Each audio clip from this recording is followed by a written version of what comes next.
parking तो उठाई দিব লাগে আমালোকে যে টোটো চলাই কিমান হারা শাস্তি 10 টাকা 10 টাকা দি 10 টাকা 10 টাকা দি ভাড়া লৈ কলাই দিনত কিমান আমালোকে কিমান হাজিরা হয় দিনত 500 টাকা নহয় 500 টাকা নহয় আমালোকে ফ্যামিলি আছে ফ্যামিলি চলাব লাগে না ফ্যামিলি চলা লাগে বা হিহতে কি হতে দাদাগিরি হতে কোনে বসাইছে হাগ্রামা বসাইছে না কোনে বসাইছে বিটি ইডি তো হাগ্রামার আমালোকে হাগ্রামা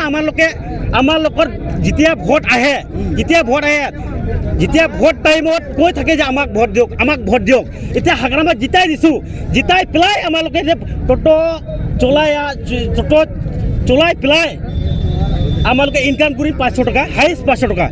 আমাৰ ল'ৰা ছোৱালী আছে ঘৰত খৰচা আছে যে সিহঁতে যদি পাৰ্কিং উঠাই পেলাই আমালোকে দি থাকোঁ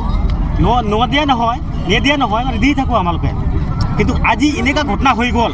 যে আমালোকে টোটো চলোৱাক আমাৰ বন্ধু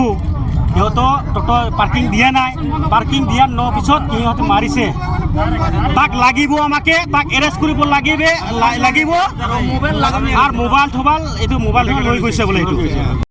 বহুত বছৰ টোটো চলাইছোঁ কিন্তু বিজেপি চৰকাৰ থকাৰ সময়ত এনেকুৱাতো কেতিয়াও ঘটা নাই আৰু এই কালেকশ্যনটো নাছিল এতিয়া আমালোকে যেনিবা পিটিচিত আমালোকে বৰ্তমান পিটিচিত ইলেকশ্যনৰ সময়ত তোমাৰ হাগ্ৰামা BPF-ক মই জিকাই দিছোঁ আমাৰ গোসাইগাঁও সমষ্টিৰ পৰা একেটা চৰকাৰ আছে